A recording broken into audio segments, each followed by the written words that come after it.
নমস্কার। সৎকথায় প্রতিদিনের প্রার্থনার ধারাবাহিক অনুধ্যানের 248তম দিনের অনুধ্যানে আপনাদের সকলকে স্বাগত জানাই। প্রভাতকালীন এই অনুষ্ঠানে আমরা সবাই ভগবান শ্রীরামকৃষ্ণের বেদী তলে একত্রিত হয়েছি। শ্রীরামকৃষ্ণ, শ্রী শ্রী মা শারদা এবং স্বামী বিবেকানন্দের স্মরণ মনন অনুধ্যানে নিজেদেরকে জারিত করার প্রয়াসে, এবং এই প্রয়াসটি সর্বাঙ্গীন সুন্দর করার জন্য যিনি রূপদান করে চলেছেন নির্ভীতে নীরবে নেপথ্যে, তিনি প্রাণারাম ইউটিউব চ্যানেলের পবিত্র বাবু। এবং দর্শকরূপী আসনে আপনারা যারা এই মুহূর্তে এই ইউটিউব লিংক এর মাধ্যমে শ্রবণ করছেন এবং পরবর্তীকালেও শ্রবণ করবেন, তারাই তো সেই ভগবান শ্রীরামকৃষ্ণের জীবের মধ্যে শিবের অধিষ্ঠানরূপী স্বয়ং ভক্ত ভগবান। তাদেরকেও আমার ভুলুণ্ঠিত প্রণতি জানাই। আগামীকাল ভগবান শ্রীরামকৃষ্ণ পরমহংসদেবের 186তম শুভ আবির্ভাব তিথি উৎসব, এবং সেই সঙ্গে সঙ্গে আমরাও এমন একটি পর্বের সংখ্যায় দাঁড়িয়ে আছি 248, 49 এবং 250। আমরা আস্তে আস্তে 250তম পর্বের দিকে যাচ্ছি এবং শ্রীরামকৃষ্ণের জন্মতিথির আশেপাশে আমরা এমনভাবে বিচরণ করছি যেন বারবার শ্রীরামকৃষ্ণের কথাই আমাদের মনে উদ্ভাসিত হচ্ছে। এবং সেই জন্য আজকে আমরা ভগবান শ্রীরামকৃষ্ণদেব এই দীনার্তের কাছে যে মানবরূপী ভগবান হিসাবে ধরা দিলেন, তাঁর স্মরণ মননেই আমরা আজকে ব্রত হব বা ব্রতী হব।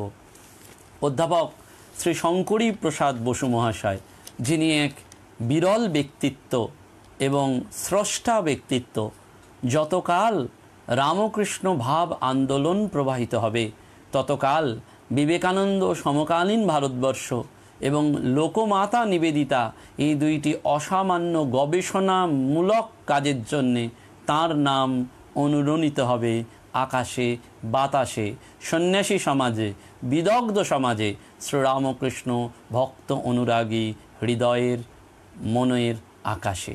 সেই অধ্যাপক শঙ্করী প্রসাদ বসু মহাশয় খুব সুন্দর একটি কথা লিখছেন যে কথামৃতের মুখ্য লক্ষণ শ্রীরামকৃষ্ণ, ক্ষণে ক্ষণে বিকিরিত শ্রীরামকৃষ্ণ, হাস্যে পরিহাসে গভীরতায় গহনতায় অবস্থানে প্রস্থানে প্রত্যাবর্তনে রামকৃষ্ণ। রামকৃষ্ণ সম্মোহক, ম্যাগনেটিক পাওয়ার। শ্রীরামকৃষ্ণ মানে ম্যাজিক, শ্রীরামকৃষ্ণ মানে ম্যাগনেট, শ্রীরামকৃষ্ণ মানে মার্সিফাই। অর্থাৎ তিনি আমাদের আকর্ষণ করেন, শ্রীরামকৃষ্ণ আমাদের ভেলকি দেখিয়ে দেন, শ্রীরামকৃষ্ণ আমাদের করুণা দিয়ে বাঁচিয়ে দেন। বলছেন ঠাকুর আমাদের সম্মোহিত করতে আসেননি, কাল্পনিক জগতে আমরা মেসমারাইজড হয়ে আছি, তিনি আমাদের সেই সম্মোহন ঘোচাতে এসেছিলেন এবং সেই ঘোচানোর পথটি তিনি যেন জানিয়ে দিয়েছেন। মহাত্মা গান্ধী বারবার বলছেন ধর্মের ব্যবহারিক প্রয়োগই শ্রীরামকৃষ্ণের জীবন কথা। তার জীবন ঈশ্বরকে আমাদের মুখোমুখি হাজির করে। সংসারের দুঃখ অনিত্যতা যতই আমাদের মনে দুঃখ দেয়, ততই আমরা ঠাকুরের কাছে গিয়ে যেন আশ্বাস পাই। সেজন্য আমাদের কি করণীয়? বলছেন প্রতিদিনই আমাদের কিছু সময় দেওয়া দরকার শ্রীরামকৃষ্ণের রূপচিন্তায়, শ্রীরামকৃষ্ণের লীলার অনুধ্যানে এবং আত্মারূপী পরমানন্দ শ্রীরামকৃষ্ণের তত্ত্ব অনুশীলনে। সুবিশাল এই দুনিয়াটা হচ্ছে আমাদের ক্রীড়া সহচর, ভগবানের নিজের এবং তার সঙ্গে আমাদের খেলার যে আনন্দকুঞ্জ, সেই আনন্দকুঞ্জে আমাদের যেন তার যে নিত্য লীলায় তার অনুধ্যান, সেটি আমাদের সুখস্পর্শ লাভের একমাত্র পথ। সেই জন্যে বারবার অধ্যাপক বিনয় সরকার বলছেন, the objective of his spiritual conversation is the transformation of the mental process along the channels of strength, courage and hope. অর্থাৎ এই যে দৈবিক কথোপকথন আমরা পাই, কথামৃতে পাই, বা শ্রী রামকৃষ্ণ লীলা আস্বাদনকারী বিভিন্ন ধর্মগ্রন্থগুলোর মধ্যে পাই, সেখানে যেন আমাদের বারবার সেই কথাই মনে করিয়ে দেয় যে সেটি যেন আমাদের মধ্যে সেই চ্যানেল, একটা যেন চ্যানেল তৈরি করে। যেমন আমরা অসুস্থ হলে আমাদের ইন্ট্রাভেনাস ইঞ্জেকশন দেওয়ার জন্য চ্যানেল তৈরি করতে হয়, শ্রী রামকৃষ্ণ আমাদের মধ্যে এই দৈন্যতা, হতাশা, বিষণ্ণতা, এই রোগগুলি যখন আমাদের মনে প্রকোষ্ঠে বাসা বাঁধে, তখন ঠাকুর তার শক্তি, তার ভরসা, আশ্বাস এবং আশা নিয়ে একটা প্রবাহ, একটা চ্যানেল তৈরি করেন, এবং সেই চ্যানেলের মধ্যে দিয়ে শ্রীরামকৃষ্ণের অমৃত ধারা যেন ইন্ট্রাভেনাস ইঞ্জেকশনের মধ্যে দিয়ে আমাদেরকে সেই মহা আরোহণের মহাকাব্যে আমাদেরকে উন্নীত করে দেয়। সেই জন্য আমাদের বারবার মনে পড়ে সেই কথা, ভাবি ছেড়ে গেছো, পিছে চেয়ে দেখি এক পাও ছেড়ে যাওনি। আমরা প্রতিদিন মনে পড়ি যে ঠাকুর বোধহয় আমাদের ছেড়ে চলে গেছেন, কিন্তু সত্যি সত্যি ঠাকুর আমাদের এক পাও ছেড়ে যান না। তিনি আমাদেরকে জানিয়ে দিয়েছেন যে কড়াতে আলু বেগুন সব লাফাচ্ছে, কিন্তু আগুন সরিয়ে নিলে তা থেমে যায়। শিশু ভাবে যে এই আলু বেগুন নিজেরাই লাফাচ্ছে, কিন্তু যেই আগুন সরিয়ে নেওয়া যায় সঙ্গে সঙ্গে লাফানো থেমে যায়। তেমনি যাদের চৈতন্য হয়েছে তারা কি জানে না, তারা জানে যে এই কর্মের কর্তা আমি নই, আমি আসলে ঈশ্বরের দাস। এবং সেই জন্য আমরা যখন ঠাকুরের কাছে যেতে পারি না, তখন আমাদের যখন দুঃখ হয়, সেখানেও যেন ঠাকুর আমাদের একটা জিনিস জানিয়ে দিয়ে যাচ্ছেন। সেটি কীরকম? অধরলাল সেন সে যুগের ডেপুটি, ঠাকুরের কাছে গিয়ে নিশ্চিন্তে ঘুমোতেন। কেউ কেউ হয়তো বলতেন অধর মায়ের কাছে এসে ঘুমোন। ঠাকুর বলতেন তা কি আছে, ও সারাদিন খেটে খুটে আসে, এখানে একটু শান্তিতে ঘুমোচ্ছে, ঘুমো। এবং পরবর্তীকালে সেই ঠাকুরই বলেছিলেন যে এই ডেপুটিরা যাদের খুব শাস্তি শাসন করে, ডেপুটি মানে একটা ভয়, সেই তাদেরকে আমি ঘুম পাড়িয়ে রাখি। অর্থাৎ ঠাকুর সেই ডেপুটিদের অনায়াসে ঘুম পাড়িয়ে রাখতে পারতেন। কিন্তু সেই অধরলাল যখন ক্লান্ত শরীরে যেতেন, ঠাকুর মাদুর পেতে দিতেন, ভগবান মাদুর পেতে দিতেন। এ পৃথিবীর ধর্মের ইতিহাসে কোথাও হয়নি। তিনি মাদুর পেতে দিচ্ছেন, জিজ্ঞেস করছেন কি গো এতদিন আসো নাই কেন? কেন ওই যে ঠাকুরের কথা না, এখানে এলে গেলেই হবে, এখানে পেলা দিতে হয় না। লাটু মহারাজকে বারবার জিজ্ঞেস করছেন, আরে লাটু দেখ বাইরে কটা গাড়ি এলো। লাটু গুনে টুনে বললেন এই 10টা। বলে তাহলে আর কি হলো, অনেক গাড়ি আসবে, 18-20টা গাড়ি হবে, তবে না হবে। এসব ঠাকুরের লীলা, মজা করে দেখা বলছেন। কিন্তু তাই অধরলালকে বলছেন এতদিন আসো নাই কেন? অধরলাল সেন উত্তর দিচ্ছেন, নানা সভা মিটিংয়ে ব্যস্ত ছিলাম। এই চারিদিকে সভা মিটিং, এই সব নিয়ে। ঠাকুর বললেন দেখো এসব অনিত্য, মিটিং, স্কুল, অফিস এসবই অনিত্য। আমরা অফিসে যাই, স্কুলে যাই, 3টে জায়গায় ঠাকুর হিট করলেন। স্কুল বললেন, মিটিং বললেন, অফিস বললেন। বললেন এসবই অনিত্য, ঈশ্বরই বস্তু আর সব অবস্তু। সব মন দিয়ে তাঁকেই আরাধনা করা উচিত।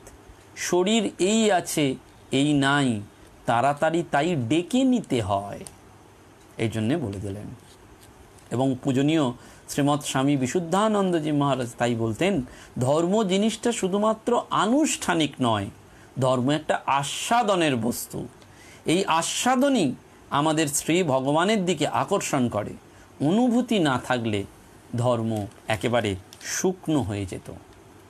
অর্থাৎ এই অনুভব, যে রিলিজিয়ান ইজ রিয়েলাইজেশন, যে religion is the panacea of all, সেই ধর্ম হচ্ছে আমাদের আস্বাদন। এবং সেই আস্বাদন আমরা কি করে করব? মিষ্টি খেলে আমাদের ভালো লাগে, ভালো লাগাটা কোথায় থাকে? মনের অনুভবে। বাচ্চা ছেলেকে আদর করলে, মেয়েকে আদর করলে আমাদের ভালো লাগে, হৃদয়ে সেটা কোথায় স্ফুরিত হয়? ওই অনুভবে। কোনো সুন্দর দৃশ্য দেখলে আমাদের মনে গাঁথা থাকে। কেন গাঁথা থাকে? ওর পেছনে আনন্দটা থাকে বলে আমাদের হৃদয়ে অনুভূত হয়।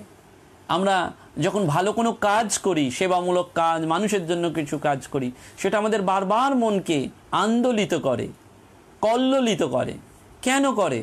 সেই কাজের পেছনে আনন্দ জড়িয়ে থাকে, আমাদের মনে অনুভবের জন্ম দেয়। অর্থাৎ প্রতিটি অনুভব সমান সমান আনন্দ, আনন্দের বহিঃপ্রকাশ অনুভব এলে তবেই হয়। আবার ঘুরিয়ে বলা যেতে পারে অনুভবই আনন্দের জন্ম দেয়, আনন্দ পেলেই মানুষ অনুভবের দরজায় এসে দাঁড়িয়ে পড়ে। এবং সেই অনুভব সে যুগে যেমন হয়েছিল এ যুগেও হয়, আজও ভগবান কৃপা করেন। সে যুগে অন্যতম এক বিখ্যাত ব্যক্তিত্বের কথা বলি, আজকে গৃহী ভক্তদের দু একজনের কথা উল্লেখ করি, কারণ তিনি দীনার্থের মানবরূপী ভগবান বলরাম সেন। আমরা বলরাম বাবুর নাম জানি কথামৃতে, কিন্তু এই বলরাম সেনের কথা আমরা জানি না। সেই বলরাম সেনের কথা আজকে আমরা স্মরণ করি। তিনি 1882 থেকে 1886 সালের মধ্যে যারা গেছেন তাদের অনেকের নাম আমরা পাই, কিন্তু 1858 সালের 25শে অক্টোবর ভাটপাড়া এবং হালিশহরের মধ্যবর্তী এলাকায় নৈহাটি মিউনিসিপ্যালিটির অন্তর্গত গড়িফাতে এক সম্ভ্রান্ত বৈদ্য পরিবারে এই বলরাম সেনের জন্ম হয়। ছোটবেলা থেকেই তার আকর্ষণ ছিল আধ্যাত্মিকতার দিকে। গঙ্গার তীরে তিনি তন্ময় হয়ে ভগবত চিন্তা করতেন। মর্নিং শোজ দ্য ডেজ, দিনের শুরুটাই বলে দেয় দিনটা কেমন হবে। গাছের কুঁড়িটা বলে দেয় ফুলটা কেমন হবে। ফলটা ধরলে বোঝা যায় সেই ফলটা কেমন হবে। এই শুরুতেই ঈশ্বরের নাম করার সময় তার কণ্ঠ রোধ হয়ে আসতো, অবিরল তার অশ্রুধারা বইত। এবং ছোটোখাটো সামাজিক কাজ তিনি ছোটো বয়স থেকেই করতেন। সন্ধ্যা পত্রিকার সম্পাদক হন এবং বিপ্লবী হিসাবে খ্যাত হন। শান্তিনিকেতনে তিনি শিক্ষকতাও করেন। তার খুব ইচ্ছা হয়েছিল ঠাকুরকে দর্শন করার। অল্প বয়সে পিতৃহারা হওয়ার ফলে বড় মামার কাছে তিনি স্কুল জীবন, হেয়ার্ড স্কুল এবং পরে ইঞ্জিনিয়ারিং কলেজে পড়াশোনা করেন। শিবপুর ইঞ্জিনিয়ারিং কলেজে পড়াশোনার সময় প্রসন্ন কুমার সেনের সঙ্গে তিনি একবার ঠাকুরের দক্ষিণেশ্বরের ঘরে গিয়ে তাঁর শ্রীমুখের গান এবং কথা শোনার বিশেষ সৌভাগ্য অর্জন করেন। ঠাকুর তাঁকে যা যা বলেছিলেন সেগুলো তিনি ডায়েরিতে লিপিবদ্ধ করে রেখেছিলেন।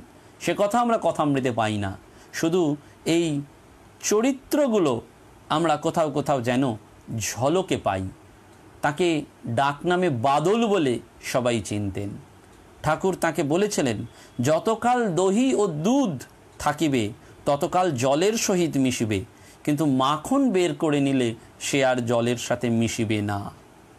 অর্থাৎ দুধ আর দই যতকাল থাকবে ততক্ষণই তারা জলের সাথে থাকবে, কিন্তু তার মধ্যে থেকে মাখন যদি এক্সট্র্যাক্ট করে নেওয়া হয় তাহলে সেই মাখন আর জলের সাথে মিশবে না। অর্থাৎ আমাদের এই শরীর নামরূপ যতকাল সংসারে থাকবে ততকাল আমরা সংসারের সাথে মিশে থাকব, কিন্তু সেই সংসারে থেকে যদি কেউ চৈতন্যের সন্ধানটা পেয়ে যায় তাহলে সে আর সংসারে লিপ্ত হবে না।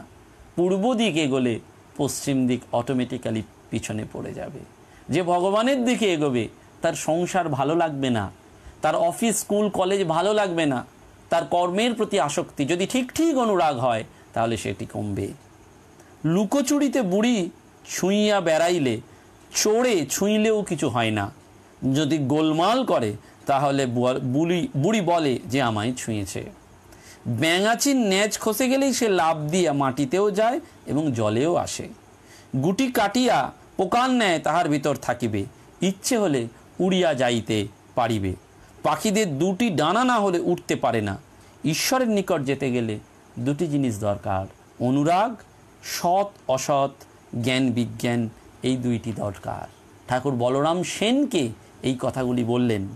নিজের মুখ দেখতে গেলে আরশির দরকার, নিজেকে জানতে বিজ্ঞানের দরকার। মন থাকিলেই সকল কার্য সমাধা হয়। যেমন নাচিবার সময় মাথার ঘটি পড়ে না, ছুতরের মেয়ে এই সময় 4-5টি কাজ করতে পারে। ভস্তা স্ত্রী কাজ করতে করতে তার ভালোবাসার লোকের কথাই মনে পড়ে। ঠাকুর অজস্র এরকম উপমা দিয়েছেন। সেই জন্যে উপমা কালিদাসস্য যেমন বলা হয় সেরকম বলা হয় উপমা রামকৃষ্ণস্য। তিনি উপমার বাদশাহ, উপমার কারিগর, এবং কলেজ ছেড়ে তার খুব মহা আনন্দ হয়েছিল। শিবপুরে সিভিল ইঞ্জিনিয়ারিং কলেজে পড়ার সময় 1881 সালের 18ই এপ্রিল এক ভারতীয় ছাত্র ইংরেজ শিক্ষক দ্বারা অপমানিত হন। ইংরেজ শিক্ষক তাকে চপেটাঘাত করাতে বলরাম তার প্রতিবাদ করেছিলেন এবং রাষ্ট্রগুরু সুরেন্দ্রনাথ বন্দ্যোপাধ্যায়ের তালতলার ঘরে আরও কয়েকজনকে উপস্থিত হয়ে তার বিহিতের জন্য অনুরোধ করেন এবং তার ফলে 1 মে 1881 সালে ধর্মঘট হয় এবং তারপরেই বলরাম খালি পায়ে গিয়ে ঠাকুরের কাছে সন্ন্যাস নেওয়ার জন্য যান। অর্থাৎ এই যে অপমান হলো এবং তার প্রতিবাদ করে তিনি কলেজ থেকে বিতাড়িত হলেন, তাতে তার আনন্দ হলো এবং সরাসরি তিনি শ্রীরামকৃষ্ণের কাছে চলে গেলেন, গৃহস্থ ভক্ত বলরাম সেন, এবং গিয়ে তিনি সন্ন্যাস চাইলেন।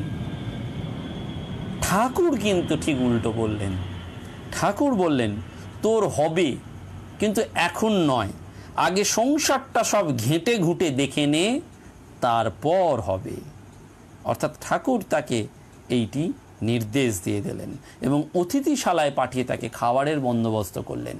বললেন, এই অন্নসত্র তোদের জন্যে না হলেও আজকের মতন তোরা খেতে পারিস। তাকে প্রণাম করে তিনি চলে এলেন। পরবর্তী চাকরি জীবনে তিনি বাস্তুকার হিসাবে ভারতবর্ষে এবং বার্মাতে নাম করেছিলেন এবং ভারতের রেল জরিপ সংক্রান্ত ট্যাকিওমেট্রি নামে একটি পাহাড় সার্ভে করার বইও তিনি লেখেন এবং ধর্মজ্ঞান এবং বিজ্ঞান এবং প্রেম ও কুসুমকলি নামে দুটি বই তিনি রচনা করেছিলেন। তিনি তার দিনলিপি লিখে রাখতেন। গৃহস্থ মানুষ হলেও তিনি শান্ত সৌম্য ভাবটি বজায় রাখতেন। বৃদ্ধ বয়সেও তিনি এটি বলতেন, তোর সন্ন্যাসের এখনো সময় হয়নি, সংসারটাকে সব ঘেঁটে ঘুঁটে দেখ, তারপর তোর সাধন সফল হইবে, তোর হবে, ভাবিস নে। এই যে বিনয় কুমার সরকার বলছেন যে হোপ, ওই যে কনভারসেশনের কথা বলছেন, আমরা যখন হতাশা হয়ে যাচ্ছি শ্রীরামকৃষ্ণ সেইখানেই আসছেন তার স্ট্রেংথ, হোপ এবং কারেজ নিয়ে। এই বলরাম সেন যখন হতাশাগ্রস্ত হয়ে শ্রীরামকৃষ্ণের কাছে সন্ন্যাসের জন্য আসছেন, ঠাকুর বুঝছেন যে সাময়িক হতাশা তাকে সন্ন্যাসের জন্ম দেওয়ার কথা ভাবছে, সেজন্য তাকে সংসারটা আর একটু ঘেঁটে ঘুঁটে দেখতে বললেন এবং তারপর সন্ন্যাসের কথা তিনি বললেন। পরবর্তীকালে আমরা শ্রীরামকৃষ্ণের কৃপাধন্য হয়েছিলেন আচার্য জগদীশচন্দ্র মুখোপাধ্যায় এবং তার সাথে অশ্বিনী কুমারের খুব প্রেমের সম্বন্ধ ছিল। স্বামী জগদীশ্বরানন্দ মহারাজ লিখছেন, জগদীশ উন্নত সাধক ছিলেন। দক্ষিণেশ্বরে ঠাকুর তাকে সাধন ভজন ব্যাপারে কোনো উপদেশ দিয়েছিলেন কিনা সেটা জানা যায় না, কিন্তু একটি ঘটনা জগদীশচন্দ্রকে যে অশ্বিনী কুমার কী পরিমাণ শ্রদ্ধার চোখে দেখতেন সেটি অশ্বিনী কুমার নিজে তার স্মৃতিচারণে লিখছেন যে একদিন কামভাব অত্যন্ত প্রবল হলে কোনো তরুণ বন্ধু রৌদ্রে দেয়া কাপড়ের প্রতি দৃষ্টি পড়তে উত্তেজনা আপনা আপনিই থেমে গেল। সেই বন্ধু আর কেউ নন আচার্য জগদীশচন্দ্র মুখোপাধ্যায় এবং তিনিও ঠাকুরের কাছে গিয়েছিলেন এবং ঠাকুরের কথাটি বারবার বলতেন, ফুল ফুটলে আপনি ভ্রমর আসে। এবং স্বামী জ্ঞানাত্মানন্দজি মহারাজ লিখছেন যে তাকে যখন তাঁরা দেখতেন খালি গায়ে, তখন দেখতেন তার বুকটা লাল, কে যেন সিঁদুর ছড়িয়ে রেখেছে আর চোখের দৃষ্টি সর্বদাই যেন ফেলে। তিনি বারবার বলতেন, শুধু এদেশে নয় সারা দুনিয়াতে এরকম খাঁটি লোক খুব কম। অশ্বিনী কুমার দত্ত তার সঙ্গে বারবার বলতেন ক্যারেক্টার এবং এবিলিটি, অর্থাৎ এই মানুষটিও শ্রীরামকৃষ্ণের কৃপাধন্য হয়েছিলেন। শ্রীরামকৃষ্ণের কৃপাধন্য হয়েছিলেন নবচৈতন্য, কোন নগরের নবাই চৈতন্য বা নবচৈতন্য। শ্রীরামকৃষ্ণের অনুরাগে অনুরক্ত হয়েছিলেন দিলীপ কুমার রায় এবং সেই জন্য নিজেও তিনি জীবনের শেষে বলছেন যে আমার বাল্য জীবনে শ্রী রামকৃষ্ণ কথামৃত আমার হাতে পড়েছিল, কিন্তু যদি না পড়তো তাহলে কি হতো জানি না, কারণ জীবনের গতি কোন দিকে মোড় নেয় কে বলতে পারে। কেবল আমার এই দৃঢ় বিশ্বাসটুকুর কথা বলে যেতে পারি, পরমহংসদেবের প্রভাব পরিধির মধ্যে না এলে শুধু যে ভগবানকে পাওয়া মানব জীবনের উদ্দেশ্য, এই বিশ্বাস শৈশবেই আমার অন্তরে থিতিয়ে যেত তাই নয়, আমি 13-14 বছর বয়সেই ঠাকুরের ছবির সামনে শপথ করতাম না যে আমি কোনোদিন বিবাহ করব না। কাজেই মহাজীবনের বা মহাজনের জীবন এবং বাণীকে প্রণাম না করার কথা আমি আজ ভাবতেই পারি না। অর্থাৎ এই দিলীপ কুমার রায়ের মতন মানুষও সেটি বলছেন। এরা আমাদের জানিয়ে দিচ্ছেন যে শ্রীরামকৃষ্ণ সেই দীনার্তের ভগবান। সেই জন্যে বিনোদিনী দাসী তাকেও ঠাকুর কৃপা করে বলেছিলেন তোমার চৈতন্য হোক। তিনি ছদ্মবেশে একেবারে ঠাকুরের কাছে গিয়েছিলেন এবং কালীপদ ঠাকুরের শিষ্যদের কাছে তাকে বন্ধু হিসাবে পরিচয় করিয়ে দিয়ে নিয়ে গিয়েছিলেন। তখন ঠাকুর ঘরে একা ছিলেন। সম্পূর্ণ সত্য ঘটনাটা ঠাকুরের কাছে বলা হয়েছিল এবং ঠাকুর এই চাতুর বুদ্ধির কথা শুনে প্রাণ খুলে হাসলেন এবং বিনোদিনী দাসীর এই অভিনবত্বকে তারিফ করেছিলেন। সেই জন্য বিনোদিনী দাসী তার আত্মজীবনীতে লিখেছিলেন, লোকেরা আমার জীবনকে ঘৃণার চোখে দেখলেও তাতে আমার কিচ্ছু যায় আসে না। আমি ঠাকুর শ্রীরামকৃষ্ণদেবের আশীর্বাদ পুষ্ট।